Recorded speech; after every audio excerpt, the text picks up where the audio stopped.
오늘 경외함이란 제목을 가지고 하나님 말씀 나누는데요. 실제로는 이제 믿음 그리고 신뢰에 대한 얘기를 조금 하려고 합니다. 혹시 이번 주 뉴스를 보셨는지 모르겠는데 많은 뉴스들이 번남하고 있지 않습니까? 제가 어저께 처가에 잠시 갔다가 저희 동서와 얘기를 나누는데 제가 뉴스를 좀 잘못 봐가지고 올림픽이 이제 이틀 남았다라고 본 거예요. 이제 2개월이 남았는데 저는 이틀 남았다 생각해서 동서한테 야 올림픽 이틀밖에 안 남았다니까 동서 깜짝 놀라서 여름에 하는 올림픽이 왜 이틀밖에 안 남아요 이러더라고요. 그래서 제가 이렇게 깜짝 놀라서 보니까 2개월이다 이런 뉴스도 봤습니다. 참 많은 뉴스들이 우리 가운데 범람하고 있고 그러다 보니까 세상이 어떻게 돌아가는지에 대한 얘기들이 우리 머릿속에 맴도는 경우가 참 많은데 오늘날 뉴스들은 우리 국내 사정뿐 아니라 전 세계 사정까지 다 얘기해 주지 않습니까? 근데 이번 주에 제 눈을 이렇게 주목시키는 사건이 하나 있었는데 그것이 이제 대만의 가뭄에 대한 뉴스였습니다. 역시 혹시 아실지 모르겠지만 대만이 56년 만에 최악의 가뭄을 지금 경험하고 있다고 합니다. 근데 제가 그 뉴스에 좀 시선이 이렇게 고정된 것은 하도 비가 안 오니까 지금 진짜 심각한가 보더라고요. 물이 완전 다 말라버려서 대만에서 3,000명이 모여서 기우제를 드렸다는 뉴스를 봤었습니다. 며칠이 좀 안 되는 거죠. 21세기에 화성에 지금 로켓을 쏘아 올리고 그리고 비트코인이라는 걸 만들어가지고 가상의 화폐가 지금 판을 치는 세상에 기우제가 웬 말인가? 그러나 그만큼 갈급하니까 3,000명이나 모여서 공식적으로 이제 기우제를 드린 거죠. 그게 올해 3월에 있었던 사건인 것 같아요. 근데 뉴스가 이번 주에 왜 났는가 하니 지금 물 부족 사태가 기우제를 통해서도 해결이 안 되니까 참 우리가 연약하다는 게 이럴 때 보입니다. 대만도 아시아의 4대 용이라 부르면서 최근에 이제 반도체 시장에서 정말 두각을 드러내고 있지 않습니까? 삼성을 맹추격하고 있습니다. 그만큼 지금 대만이 화려하게 지금 부상하고 있는 중인데 이게 비하고 연관이 되어버린 겁니다. 저도 조금 놀랐는데 반도체 사업에는 물이 없으면 생산이 불가능하다고 하더라고요. 뉴스의 골자는 이렇습니다. 그러면 반도체를 생산할 때 적어도 반도체를 씻어내는 공정이 필요한데 그때 이제 정화된 물이 필요하고 하루에 60억 톤이 필요하답니다. 어마어마하죠. 근데 그 물이 제공이 안 되면 반도체가 나오지를 못한답니다. 지금 이름도 이제 생소한 반도체를 생산해내고 근데 뭐 3D 뭐 낸드 뭐 이렇게 하던데 아마 굉장히 이제 탁월한 기술을 본인들이 이제 개발을 해서 찍어내려고 하는데 물이 수급이 안 되니까 지금 이제 반도체 생산이 끊기게 된 거예요. 실제로 그래서 우리 이제 삼성그룹과 적대적이라고 해야 됩니까? 애플사라든지 몇 가지 기업들이 우리에게 이제 더 이상 이제 수주를 하지 않고 대만 쪽으로 수주하는 일들이 있습니다. 어찌 보면 기업 간의 경쟁인데 그러다 보니까 동시에 어려움이 같이 닥치게 된 거예요. 애플도 지금 반도체 수급이 안 되는 상황이 들고 그래서 지금 대만에서는 농수까지 다 지금 반도체 회사로 다 집어넣고 있는 상황이라고 합니다. 참 아이러니하긴 하죠. 사람이 먹는 것보다 지금 반도체가 더 중요한 세상이 된 것 같고 국가적인 사업이기 때문에 그렇게 하는 것도 이해하지만 그러나 단 한 가지의 결론 그렇게 한들 답은 없다는 거죠. 결국 기우제를 드릴 수밖에 없고 하늘만 쳐다볼 수밖에 없는 인간의 연약함. 여러분 어떻습니까? 이 12세기 우리의 모든 유전 정보를 다 파악해냈다 얘기하고 질병도 거의 대부분이 파악된다고 얘기하는 세상인데 코로나는 2년째 잡히지 않고 있고요. 백신은 맞죠. 부작용 때문에 여전히 말이 많습니다. 화성에 화성에 로켓들을 쏘아 올렸는데 아직도 우리는 이 바닥 끝에 뭐가 있는지 모릅니다. 인간은 바닥 끝에 못 들어가거든요. 아직도. 어느 정도까지 들어갔다라고 얘기하고 촬영해 오지만 실제로 심해 깊은 곳에 무엇이 있는지도 모르는 그 밑에는 더더욱 모르는 것이 우리의 연약함이죠. 근데 참 사람이 못된 것이 조금만 뭔가 새로운 것이 발견되면 모든 것을 다 깨달은 것처럼 떠들기 시작한다는 거죠. 그리고 우리도 자신합니다. 우리도 모든 것을 다 아는 자들이다.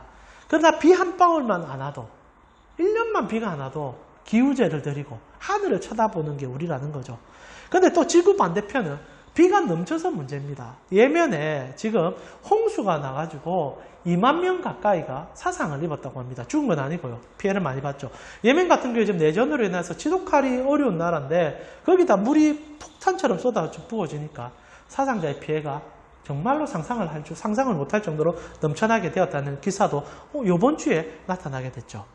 한쪽에서는 비가 안 와서 반도체 생산이 안 될 뿐 아니라 국가적 존폐가 걸렸다고 얘기하고 있고요. 한쪽은 비가 너무 많이 와서 내전의 어려움 속에서 엎은데 겹은적으로 너무나 고통스럽다고 말하는 이 시대 속에 사는 우리가 여전히 할 수 있는 단 한 가지 행위는 하늘을 쳐다보는 것밖에 없다는 게 참으로 아이러니가 아닌가 생각합니다. 오늘 본문은 정말 원하지 않는 때에 비를 내려주심을 통하여서 하나님이 어떤 분이신지, 나아가 우리가 하나님을 어떻게 사랑하고 사모해야 되는지를 가르쳐주는 장면으로 들어가게 됩니다. 하나님께서는 여전히 전능하시고 우리에게 무언가를 가르쳐주시는 분이라는 거죠. 오늘도 말씀 속에서 하나님의 어떠하심을 좀 깨달을 수 있는 귀한 시간 되셨으면 좋겠습니다. 날씨가 이제 따뜻해지기 시작하고 노곤하시죠? 여러분 정신을 반짝 안 차리시면 짧은 설교 시간에도 금방 졸음이 올 수 있습니다. 그래서 힘내주시면 좋겠어요. 먼저 여러분 설교에 들어가기 전에 여러분에게 꼭 가르쳐주고 싶은 것이 하나가 있습니다. 하나님이 어떤 분이신지에 대한 가르침인데요. 하나님은 주시고자 하는 분이라는 것이 성경의 전체적인 고백입니다. 저희가 신명기, 지금 저번 주 수요일날 공부를 했었는데 신명기만 하더라도 준다는 표현이 161회가 등장을 합니다. 근데 그 중에서 하나님이 주신다는 표현을 132회를 쓰고 있다고 하더라고요. 그러니까 신명기 한 권에서만 또 하나님은 주고 싶어하는 분이라고 기록되어 있는 게 거의 대부분의 기록이라는 거죠. 여러분 성경을 한번 어느 정도 보셨는지 모르겠지만 머릿속에 한번 떠올려 보십시오. 하나님은 주시는 분이시라는 것이 머리에 떠오를 겁니다. 언제나 먼저 부르시고 챙기시고 주는 분. 제가 모세 오경이라는 성경을 보면 더더욱 그것은 도드라지게 등장합니다. 하나님이 얼마나 주고 싶은지 이스라엘 백성들이 광야의 길을 걸어갈 때 쫓아오면서 물을 내게 하시고 하늘에서 만나를 내려주시고 때로는 메추라기를 땅에 깔아주면서 주고 싶어 안달난 분이라고 성경은 묘사해주고 있다는 거죠. 실제로 하나님께서는 여러분 모두에게 무언가를 주고 싶어하는 분이십니다.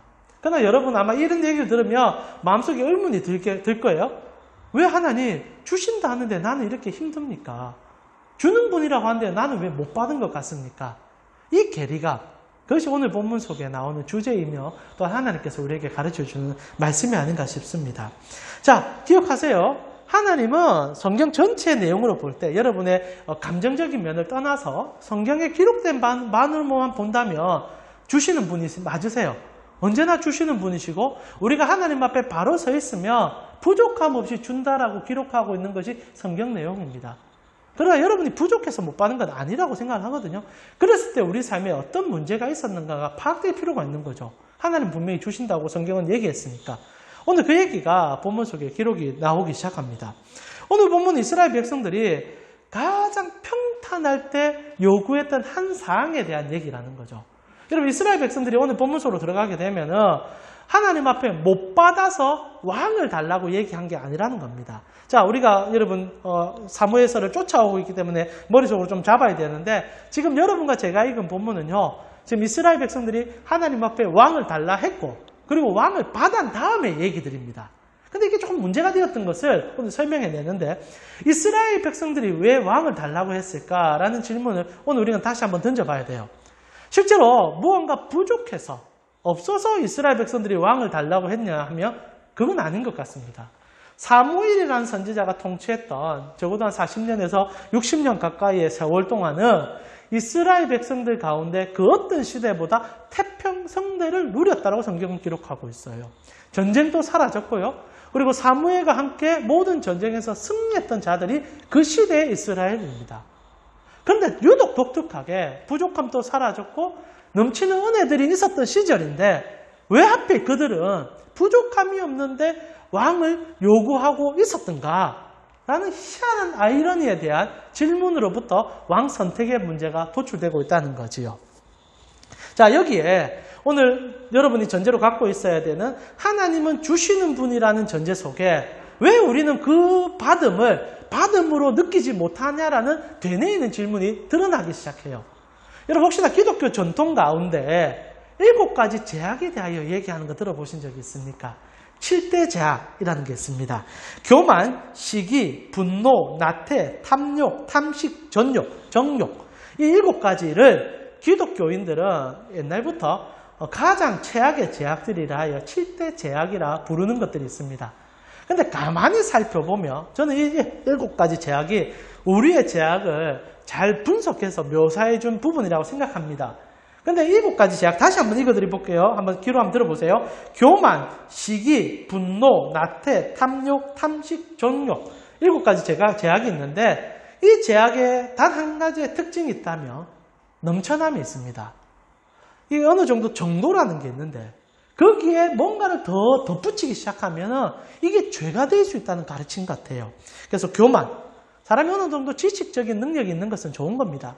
그런데 그게 너무 많아져서 사람을 깔보기 시작할 때 죄가 된다는 것. 시기, 가진 만큼 만족하면 되는데 무언가를 더 시기를 할 때 문제가 생기는 것. 분노도 똑같습니다. 정열이라는 게 있습니다. 열정이라는 게 있습니다. 그런데 거기에 기름을 더 부으면 분노가 되어버리죠. 거기다가 뭐 세상에 대한 분노도 있을 것 같아요. 거기다 나태, 탐욕, 탐식, 정욕 전부 다 주어진 것 안에서 만족하면 되는데 넘쳐날 때 문제가 된다는 거죠. 실제로 모든 죄는 넘쳐남이 있다라고 얘기해도 과언이 아닐 것 같습니다. 근데 이게요, 좀 애매해요. 제가 7대 제약이라 얘기하니까 그러면 우리가 마음의 중용을 잘 지켜서 그러면 우리가 끊을 건 끊고 채울 건 채우면서 살면 되겠네. 라면 이건 기독교가 아닙니다. 실제로 이거는 우리가 아는 유교 사상이고 불교 사상이고 도가 사상입니다. 우리 기독교는 여기서 좀 다르다는 거죠. 여기서 이제 고대 기독교에서 이제 로마 가톨릭에서 7대 제약을 얘기하면서 넘쳐남을 끊어내는 것이 하나님 앞에 죄짓지 않는 마음이라고 가르쳐 준 건 참 좋다고 생각을 해요. 그러나 이것 또한 우리에게 교묘하게 우리를 속이는 부분이 있을 수 있다는 거죠. 탐욕을 하나 예로 들어보고 싶습니다. 여러분 정말 많이 가지고 싶어하는 게 죄입니까? 이걸 여러분 잘 생각해야 돼요. 여러분 우리는 기본적으로 특히 유교 사상에 이게 잘 접목되는데 뭔가 과도한 중도의 삶을 벗어나는 것은 죄처럼 오인하는 경우가 있습니다. 그러나 탐욕은 죄가 아닐 수가 있어요. 여러분 이 탐욕을 제가 이렇게 한번 얘기해 드리겠습니다. 도전, 목적의식.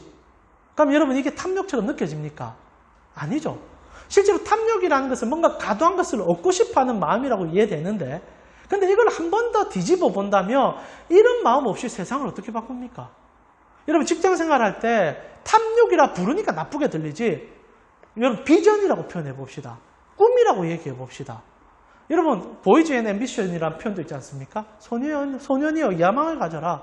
더 큰 꿈, 더 좋은 것 바라는 게 죄입니까? 아니잖아요. 저는 여러분이 소유한 그곳에서 더 나아지기를 기도하시고 바라야 된다 생각합니다.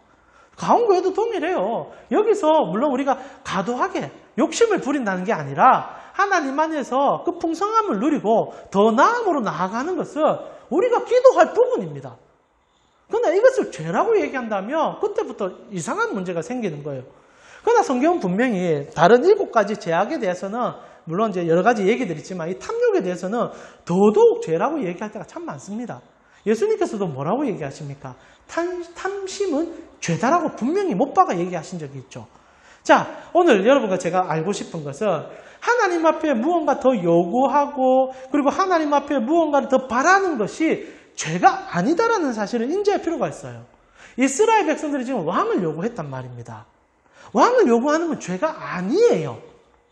왜냐하면 하나님도 모세라는 인물에게 이스라엘 백성들이 왕정시대로 넘어오기 1500년 전에 왕을 주겠다고 약속을 했었습니다. 왕정은 문제가 없어요. 이스라엘 백성들이 더 좋은 것을 바라고 우리도 왕을 달라라고 표현할 수 있습니다. 이걸 어떻게 죄라고 말할 수 있겠습니까?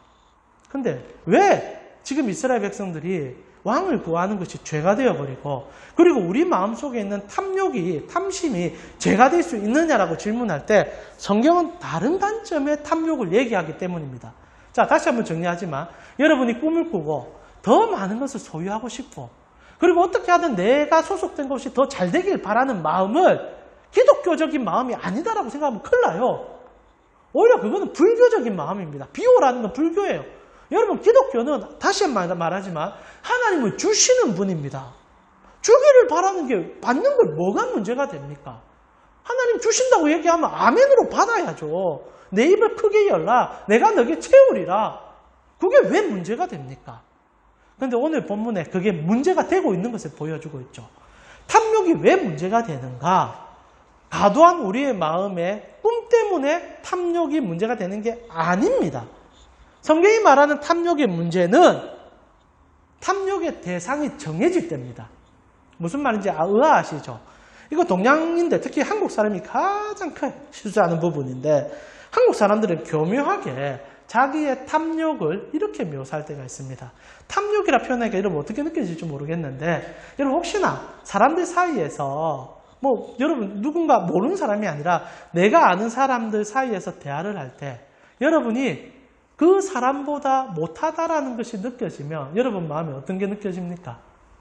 지금 우리 곽 집사님께서 앉아 계시는데 우리 곽 집사님 참 잘생겼었잖아요. 근데 여러분 저도 잘 압니다. 우리 곽 집사님이 저보다 훨씬 더 잘생기고 몸매도 좋다는 거 잘 압니다. 근데 둘이가 같이 서 있는데 우리 윤미경 집사님께서 딱 지나가는 한마디로 목사님 곽 집사님하고 옆에 같이 서 계시니까 조금 더 뚱뚱해 보입니다 하는 순간 제 마음은 스크래치가 나는 거예요. 만약 곽 집사님이 아니고, 만약에 제가 윤 집사님 죄송합니다. 이런 얘기를 해서 죄송합니다. 만약에 여러분 그 강동원이라든지, 여러분 너무 유명한 요즘 송중기가 그렇게 핫합니다. 저 최근에 빈센조 가사노라는 드라마, 그 다음에 한번 또 얘기했으면 좋겠지만, 내용은 참 사이다처럼 시원하지만, 우리 기독교가 가장, 지양해야 될, 따르지 말아야 될 내용들을 좀 얘기하는 것들이 있는데, 하여튼 빈센조 가사노에 나오는 송중기. 만약에 윤 집사님이 아이고 목사님 제가 이번에 드라마 봤는데 송중기 보니까 목사님 살 좀 빼셔야겠어요. 이러면 저는 오히려 송중기하고 나하고 비교를 해주네. 그러면서 나는 오히려 살 빼는데 도전을 받을 겁니다. 근데 바로 옆에 같이 있는 사람과 그 얘기를 딱 들어온 순간 여러분 백에 백은 마음에 상처가 생겨요. 여러분 우리 한국 사람들도 참 교묘합니다. 뭔가 얘기를 할 때 그 사람에게 얘기를 할 때 분명히 장점을 얘기를 해요. 처음에 대화의 기준들이 이래요. 어느 저를 예로 들어봅시다. 이제 강동이를 딱 보면서 야 동이야, 니는 내가 볼 때 참 애가 착하다. 니 진짜 착하다. 할 때 여러분 벌써 뒷말이 뭐가 나올 것 같습니까? 착하다 하고 끝나면 돼요. 그러나 우리는 꼭 그런 얘기합니다. 그런데 니 애가 조금만 성실하면 좋겠다. 이런 얘기 꼭 던집니다. 혹시 여러분 우리들끼리 아니더라도 누군가 제3자 내가 아는 사람들을 얘기할 때 좋은 말보다는 좋지 않는 말을 하는데 거기에 좋지 않은 말을 그냥 하는 게 문제가 아니라는 겁니다. 꼭 뭐 합니까? 마치 내가 그러지 않은 것처럼 좋은 말을 먼저 하죠. 아무개를 보면은 참 공부는 잘하는데 인성이 좀 이상해. 또 누군가를 얘기할 때는 아무개는 직장생활에서 정말 진급은 참 잘하는데 사람의 문제가 좀 있어. 아니면 외모적인 얘기를 한다든지. 근데 여러분 혹시 아십니까? 그게 탐심이라는 거. 그게 탐욕이라는 거. 자, 성경이 말하는 탐욕의 죄악이 되는 이유는요. 탐욕의 대상이 분명할 뿐 아니라 그 대상과 내가 비교를 하면서 내가 그 사람보다는 많이 갖고 싶어하는 마음을 죄라고 얘기합니다. 여기 참 오묘해요. 여러분, 삼성그룹의 이건희 회장과 나를 비교하는 것을 탐욕이라 말할 수가 없습니다. 그거는 오히려 야망이죠. 비전이고 꿈이 될 수도 있습니다. 나도 지금은 밑바닥 인생이지만 저렇게 멋진 사람 한번 돼봐야지. 그러면서 그 사람과 나를 비교하는 건 문제가 안 돼요. 근데 우리 집 바로 옆에 있는 김말동이하고 내하고 얘기하면서 저놈이 내보다 더 좋은 대학을 갔네? 와, 나도 좋은 대학 가야 되는데 하는 순간 그 마음은요. 비전이 아니에요. 그 사람을 깎아내리고 네가 뭔데 내보다 더 잘났냐라는 욕심이 들어가 있습니다. 다른 말로 표현하면 나는 너보다 낫다는 마음이 기본적으로 깔려있다는 거죠. 탐욕은요. 우리의 대상이 분명해질 때마다 우리의 상황을 깎아 먹으며 우리 자신을 죽이는 도구가 됩니다. 제가 이 얘기를 왜 하느냐. 지금 이스라엘 백성들이 왕을 요구한 얘기가 이 탐심 때문에 그래요. 이스라엘 백성들이 그냥 왕을 요구한 게 아닙니다. 여러분 상식적으로 이해가 안 가는 부분이기도 한데 지금 이스라엘 백성들에게 왕이 필요가 없어요. 왜냐하면 전쟁도 다 이겼고 어느 정도 생활력도 회복됐고 잘 먹고 잘 살고 있고 비교할 거리도 별로 없어요. 다들 공평하게 행복하게 다 잘 삽니다. 이스라엘 백성들에게 참 희한한 것은 하나님께서 기본적으로 다 잘 살 수 있는 길들을 베이스로 깔아줬는데 그걸 못 지키니까 자꾸 문제가 생겼다는 게 성경의 고백입니다. 여러분 우리나라 지금 땅 투기 문제를 얼마나 심각합니까? 오늘 저 아침에 뉴스를 보니까 어느 경제학자가 그런 얘기 하더라고. 지금이라도 집을 사라. 한국 사회는 더 이상 집값이 떨어질 요량이 없다. 지금이라도 늦지 않았으니까 어떤 수를 쓰든 써라. 우리가 그 얘기 가지고 요동치듯이 지금 롤러코스터 타고 있는 거 아닙니까? 어느 날 경제학자는 지금 사서는 안 된다.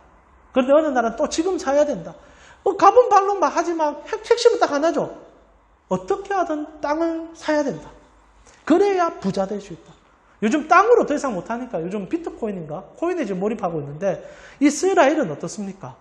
기본적으로 땅을 다 줘요. 눈 뜨면 나에게 땅이 주어져 있어요. 왜? 하나님께서 경고를 하셨거든요. 땅은 내 거다. 하나님 거다. 내가 지구의 주인이기 때문에 땅은 다 내 거야. 말은 바른 말 하셨죠. 그래서 너에게 무상으로 전부 다 대여해 준다. 그래서 그거 가지고 너 잘 먹고 잘 살아라. 그러다 혹시나 너무 힘들어서 땅을 팔게 된다면 70년이 딱 지나면 다시 그 사람에게 돌려줘야 된다. 이게 법이었어요. 그러니까 땅값이 오를 수가 없는 거죠. 팔면 다시 그 사람이 돌아가게 돼 있으니까 딱 정확한 가격만 차서 몇 년치 가격을 받는 게 이스라엘의 농지법이었습니다. 토지법이에요. 기가 막히죠. 절대 땅값이 오를 수 없는 구조예요. 그러니까 이스라엘 백성들이 조금 힘들어도 세월만 좀 지나면은 먹고 살 수 있게 돼요. 근데 지금 사무엘 때가 가장 최절정기였습니다. 땅이 아무리 좋아도 이스라엘의 대적들이 쳐들어와서 그거 뺏어가면 답이 없는데 그것도 다 이기게 해줬거든요. 그러니까 이스라엘 백성들이 사무엘 선지자와 함께 있었던 40-50년 동안은 행복했어요. 그는 그들도 함께 고백하는 부분입니다. 그런데 왜 왕을 요구했을까? 여기에 교묘한 탐심이 들어가 있어요. 여러분, 하나님께서 이스라엘 백성들에게 왕을 처음 요구할 때 그들의 마음의 본질을 꿰뚫어 보고요. 어떤 얘기를 하냐면 참 재밌는 얘기를 합니다. 사무엘서 8장인데 우리 설교를 들었지만은 다시 한번 제가 읽어드릴 테니까 눈을 한번 보세요. 하나님이 참 재밌는 말을 합니다. 11절부터 보니까 8장 이르되 너희를 다스릴 왕의 제도는 이러하니라. 그가 너희 아들들을 데려다가 그의 병고와 말을 어거하게 하리니 그들이 그 병 앞에서 달릴 거다. 왕을 뽑으면 첫 번째 징병제도가 시작돼. 이전에는 이스라엘 백성들의 징병제도가 없었습니다. 여호와가 우리의 왕이시니까 그분이 부르면 전쟁에 참여하고 일상생활에서 농사를 열심히 지으면 돼요. 그런데 이제 왕이 생기면 사병제도가 일어난다. 당연히 너희 다 착출할 거다 라고 얘기합니다. 그리고 나서 몇 가지 더 봅시다. 15절부터 보니까 왕이 생기면 그가 또 너희의 곡식과 포도원 소산의 11조를 거두어 자기의 관리와 신하에게 줄 것이며 그가 또 너희의 노비와 가장 아름다운 소년과 나귀들을 끌어다가 자기 일을 시킬 것이며 너희의 양떼의 10분의 1을 거두어 가리니 너희가 그의 종이 될 거다. 하나도 안 좋은 얘기를 해주고 이것은 모든 나라 가운데 왕정제도가 시작되면 모두 일어나는 얘기들을 역사적 상황 속에서 해준 거예요. 근데 이스라엘 백성들이 뭐라고 얘기하는지 압니까? 괜찮다 그럽니다. 그래도 되니까 제발 왕을 달라고 그래요. 기가 막히죠. 다 뺏긴다. 강제적으로 세금 걷어간다. 너건 지금 세금제도 없잖아. 이스라엘은 세금제도라는 게 10분의 1을 레위인에게 드리는 게 전부입니다. 그러나 그 10분의 1이 실제로 구제 사업에 사용되고 하나님 인말 포켓 안 하잖아요. 하나님 돈이 무슨 상관이 있습니까? 국가 돌아가는 데 쓰이는 돈인데 그 외에도 과도한 세금이 매겨진다는 얘기하는데도 이스라엘 백성들은 대적해. 왕 주세요. 왕 주세요. 여러분 왜 왕 달라는 줄 아십니까? 여기에 탐욕과 탐심의 끝이 드러납니다. 그게요. 8장 20절이에요. 8장 20절. 결국 그들 입으로 우리가 왜 왕을 요구하는지 아십니까? 라고 하는 얘기가 이게 있습니다. 우리 8장 20절 같이 읽어보겠습니다. 우리도 다른 나라들 같이 되어 우리의 왕이 우리를 다스리며 우리 앞에 나가서 우리의 싸움을 싸워야 할 것이니다 하는지라. 왕이 우리 대신 싸워준다는 말은 거짓말이에요. 이때까지 이스라엘 백성들에게는 여호와를 믿고 신뢰하고 나아가면 백전백승했습니다. 이 왕과 대신 싸우겠다는 얘기가 문제가 아니라 그들의 본 마음은 우리도 다른 나라같이 되고 싶다 이거예요. 비교가 시작된 거예요. 여러분 사람이 언제 교만해지는 줄 압니까? 잘 먹고 잘 살 때. 배부르고 등 따시면요. 딱 비교, 탐욕이 생기기 시작합니다.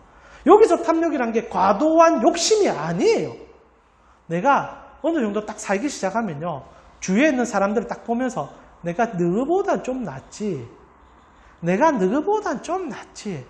여러분 집 평수 늘려가면서 비교 대상들이 다 생기기 시작해요.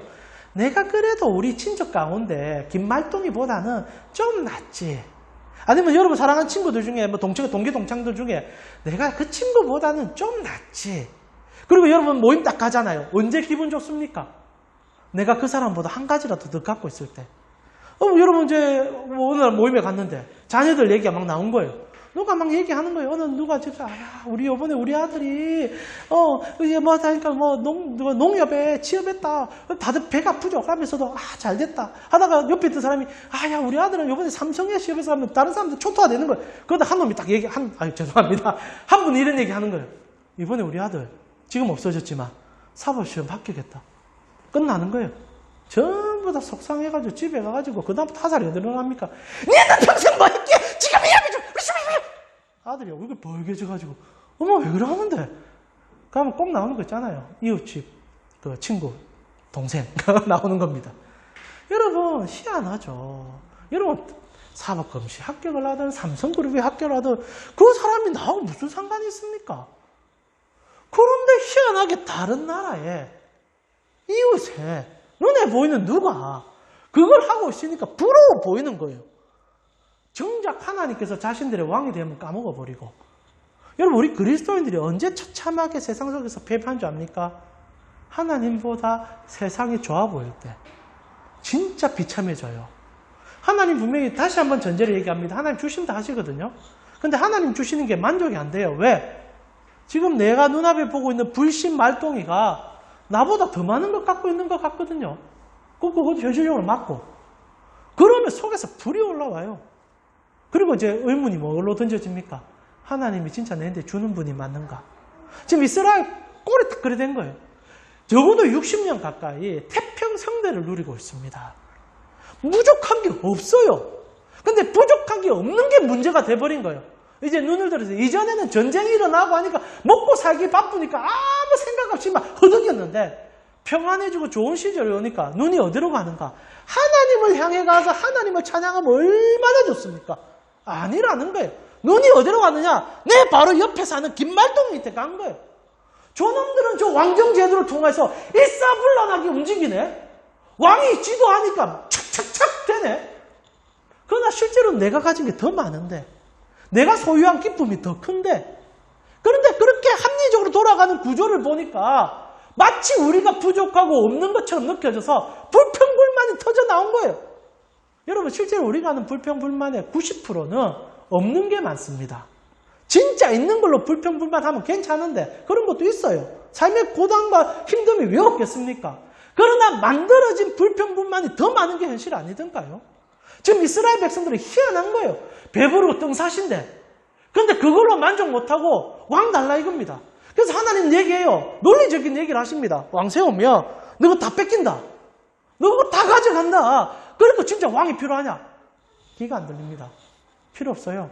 하나님 저것만 딱 주면 됩니다. 쉽게 표현할까요? 어느 날 내 옆에 있는 김말동이가 아파트 50평을 샀습니다. 내하고 늘 친한 친구였어요. 똑같이 일했고 똑같이 사는 것 같았는데 딱 어느 순간 한 몇 년 안 본 사이에 딱 보니까 삶이 달라져 있는 거예요. 속에서 불이 올라옵니다.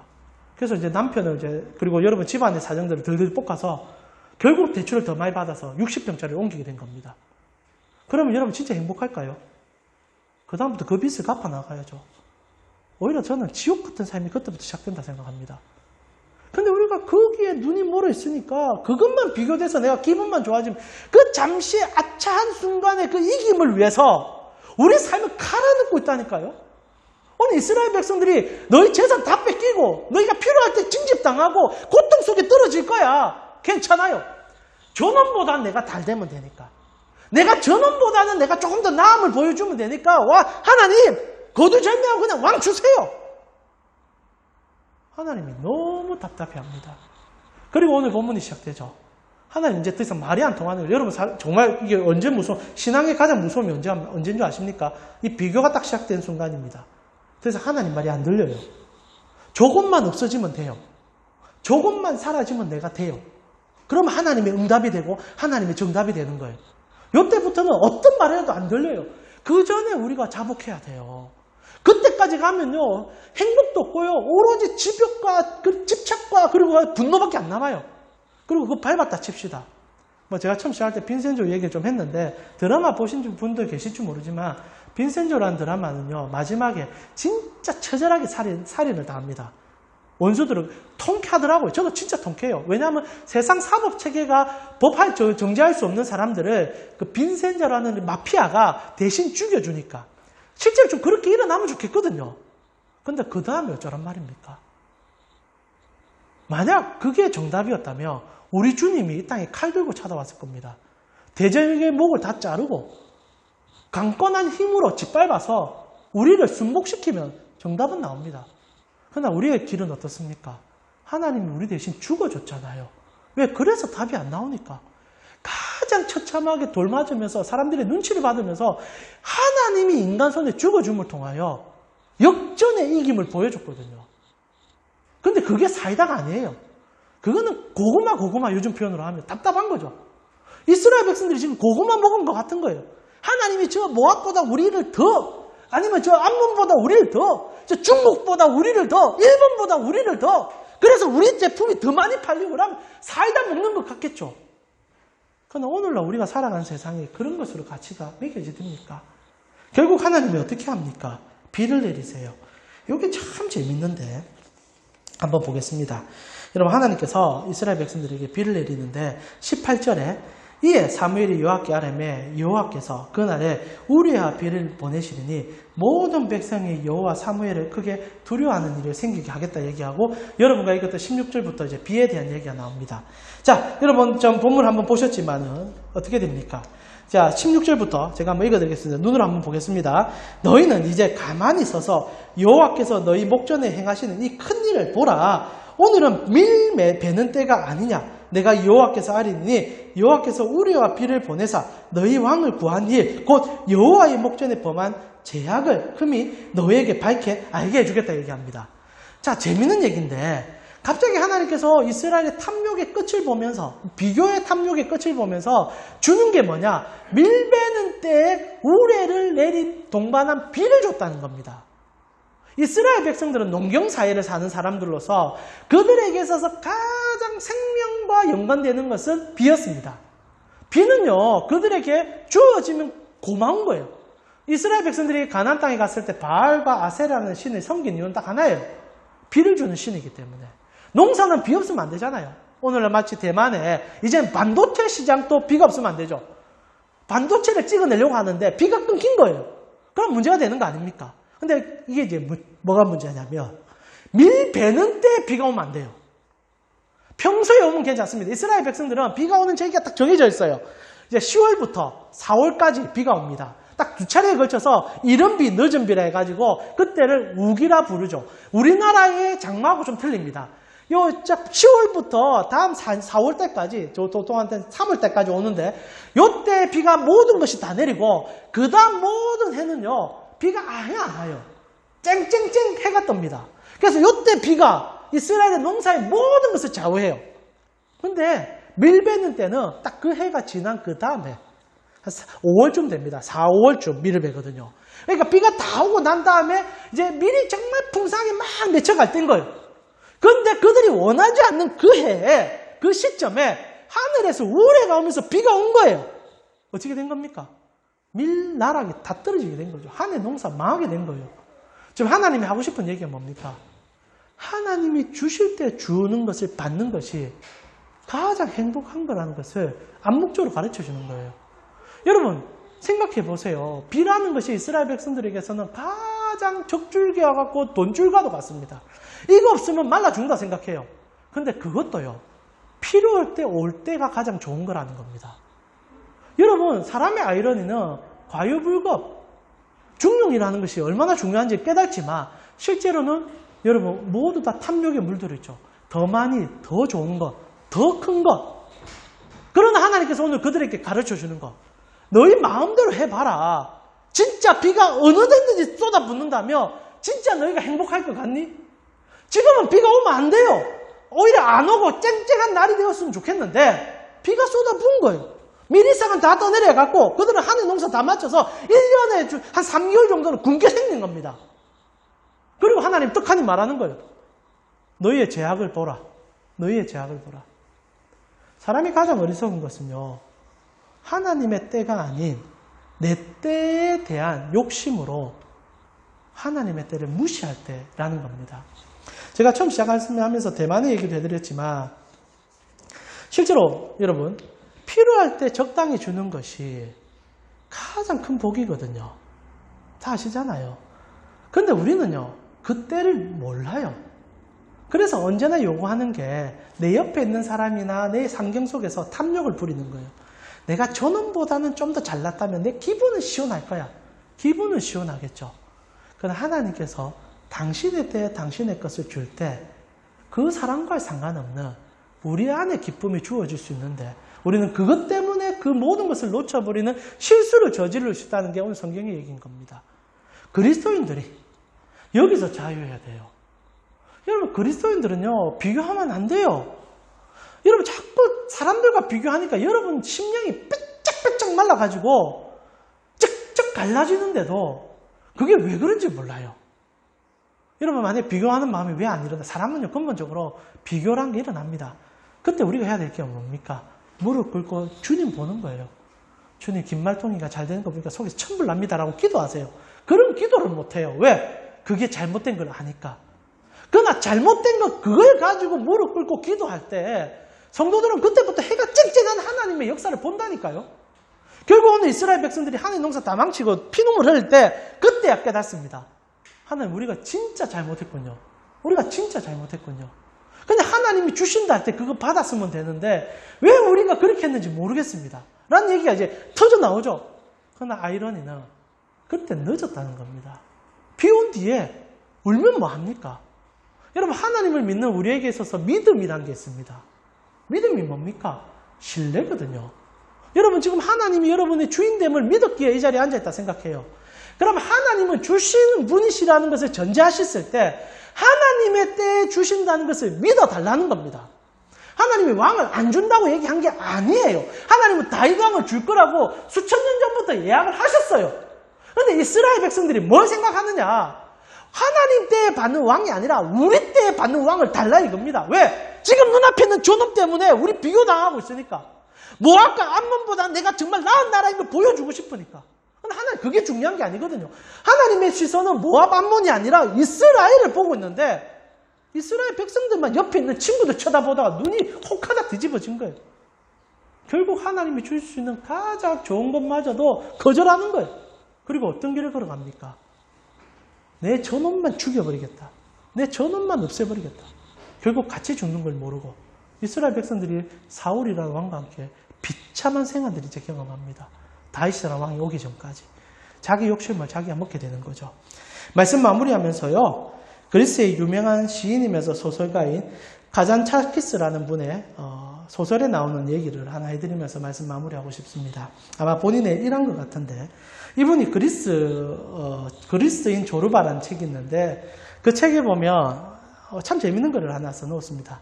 혹시나 여러분 카프만 부인의 책, 광야의 샘이라는 글에서 나오는 글이라고 오해하시는 분인데 그런 책이 있는지 잘 모르겠어요. 제가 아무리 찾아봐도 그런 책은 없던데, 자, 하여튼 시인님의 소설가인 카자차카스라는 분이 이름 참 어려운데 이 그리스인 분이 책에 어떤 내용을 적어놨냐면, 하루는 이 조르바라는 사람이 길을 가다가 나비꼬치를 보게 됩니다. 나비꼬치를 보는데 나비가 이제 꼬치를 뜯고 이제 나비가 나오려고 하는 거예요. 그러니까 이게 신기한 거죠. 근데 시간이 얼마나 오래 걸립니까? 아시다시피. 그래서 이제 찢으면서 살살 나오는 거 보니까, 여러분, 광야의 샘이라는 글에서는 그 사람이 이제 꼬치를 좀 찢어줬다 이렇게 얘기하는데 실제로 그런 얘기가 아니고요. 이 조르바가 가만히 쳐다보다 꼬치를 뜯어 나오니까 나오면서 순간순간 날개를 이렇게 살살 펴면서 이제 말리기 시작하지 않습니까? 조르바의 마음에 이거 좀 도와줬으면 좋겠다 이 생각이 든 겁니다. 그래서 한 게 뭐냐? 큰일도 아니었어요. 자기가 꼬치를 찢어주는 것도 아니고 뭘 해주는 것도 아니고 입김을 좀 불어줬답니다. 그럼 좀 더 빨리 마를 것 아닙니까? 그래서 입김을 불어줬대요. 그러니까 아니가 다를까? 빨리 날개가 펴지죠. 당연히 뜨거운 입김이 불어 들어오니까. 그러니까 날개를 쭉쭉 펴니까 기분 좋아가지고 더 불어준 겁니다. 결국 날개를 쫙 폈어요. 그리고요, 나비는 불구가 되어버립니다. 날개짓을 하는데 땅에 처박더래요. 입김이 불어졌는데 그때와 시기를 무시하는 바람에 날개가 부러져 버린 거죠. 그리고 조르바가 깨닫고 난 내용을 씁니다. 아마 이 그리스틴 시인의 자서적인 내용인 것 같아요. 그의 글들에 제법 이 내용들이 등장을 하거든요. 사람은 모릅니다. 여러분, 우리가 원하는 게 입김 같은 거 아닙니까? 요때 하나님 한 번만 부르시면 내 살 것 같은데. 근데 하나님은 우리 모든 것을 보시는 분이에요. 지금 입김 불 때가 아닌 거예요. 오히려 여러분에게 그 일들을 통하여 하나님의 일들을 가르쳐주는 과정이 있는데 우리는 그게 안 보이니까 계속 입김만 불어달라고 하는 거죠. 결국 어떻게 됩니까? 불구가 되어버리죠. 어떻게 됩니까? 잃어버리게 되죠. 그래서 세상은요, 모르기 때문에 입김을 불어야 된다 생각하고 가둬온 방법을 사용해서라도 가져와야 된다고 얘기합니다. 그러나 사랑하는 우리 가운데 여러분, 성도잖아요. 다시 한번 말씀드리지만 하나님은 주시는 분입니다. 그렇다면 그 하나님의 것을 받을 수 있는 여러분이 되셨을 때 가장 아름다운 것을 분명하게 소유할 거예요. 오늘 하나님께서 이스라엘 백성들에게 그 은혜를 가르쳐 주면서 우리에게 다시 한번 도전합니다. 사랑하는 주의 자녀들아, 내 때가 있단다. 내 것을 주는 때가 있단다. 그 때를 위하여 함께 손잡고 나아가는 것이 어떻겠니? 입김 불면요, 나에게는 부러집니다. 우리 하나님께서 기다려 주시기에 나에게를 펼 수 있는 것 꼭 기억해 주셨으면 좋겠습니다. 오늘 이 시간 하나님께서 여러분의 삶을 붙잡고 계시고 주시고자 기뻐하시는 그 마음을 경험하시면서 다만 아직 숨이 답답하시고 이 언제까지 이 때를 기다려야 됩니까? 라고 얘기할 수도 있겠지만 하나님께서는 아까도 말씀드렸지만 대나무처럼 4년 동안 3cm밖에 자라지 않는 나의 삶 같지만 하나님께서 여러분의 삶에 뿌리를 내려주실 때 하나님은 분명 5년째 되는 해부터는 하루에 30cm씩 자라는 은혜 또한 허락하시는 분이십니다. 우리가 그때가 잘 보이지 않아서 발부둥 치는 것 같아요. 이제 하나님 앞에 여러분의 삶을 올려드리면서 언제나 주시기를 기뻐하는 하나님, 나의 삶도 붙잡아 주시고 그 은혜 가운데 주님의 뜻을 기다리는, 묵묵히 기다리는, 그래서 기도하며 성실히 살아가는 우리의 삶 되게 하여 주시옵소서. 우리 함께 찬송가 413장 함께 찬양드리고 짧게 한번 기도하고 오늘도 예배를 하나님 앞에 올려드리겠습니다.